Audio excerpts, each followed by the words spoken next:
প্রচণ্ড গরম পড়তে চলেছে বাঁকুড়ায়। এই প্রচণ্ড দাবদাহের মধ্যে প্রাপ্তবয়স্করাই জল পান করতে ভুলে যান, ছোটদের কথা তো বাদই দেওয়া যায়। প্রতিটি স্কুলে দেখতে পাওয়া যায় মাটির কলসিতে লাল কাপড় মুড়ে রাখা আছে, যাতে মাটির কলসিতে ঠান্ডা জল থাকে। তপ্ত গরমে বাচ্চারা এসে জল পান করে, কিন্তু তাদের মধ্যে অনেকেই ভুলে যায় জল পান করার কথা। সময় ধরে, ঘড়ি ধরে বাচ্চাদের কোনো কিছুই মনে থাকে না। সেই কারণে এবার ওয়াটার বেল, অর্থাৎ এমন একটি ঘন্টা যেটা বাজলে বাচ্চাদের মনে পড়বে জল পান করার কথা। বাঁকুড়া শহর সংলগ্ন কেন্দুয়াডিহি নিম্ন বুনিয়াদী বিদ্যালয়, এই বিদ্যালয়ে শুরু হয়েছে ঘন্টা বাজিয়ে জল পান করার এক মহড়া।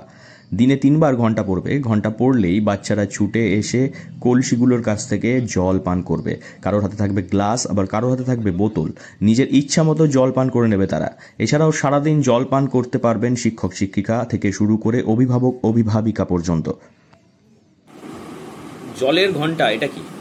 জলের ঘন্টা হচ্ছে এটা ওয়াটার বেল সিস্টেম চালু করা হয়েছে।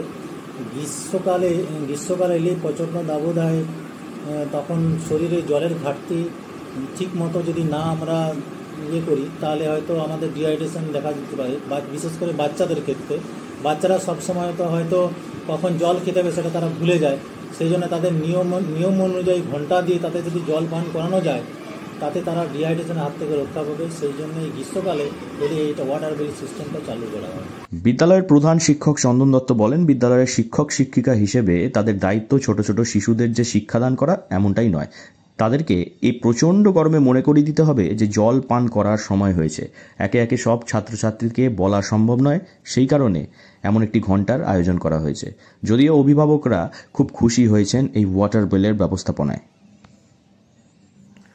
বাঁকুড়া শহরের এই নিম্ন বুনিয়াদী বিদ্যালয় এর আগে বহু উদ্ভাবনী চিন্তাভাবনা নিয়ে ছাত্রছাত্রীদের শিক্ষাক্ষেত্রে উন্নয়নের চেষ্টা করেছে। এবার শিশুদের স্বাস্থ্যের কথা ভেবে ওয়াটার বেলের আয়োজন করে দৃষ্টান্ত স্থাপন করেছে এই নিম্ন বুনিয়াদী বিদ্যালয়। বাঁকুড়া থেকে নীলাঞ্জন ব্যানার্জির রিপোর্ট, লোকাল 18 বাংলা।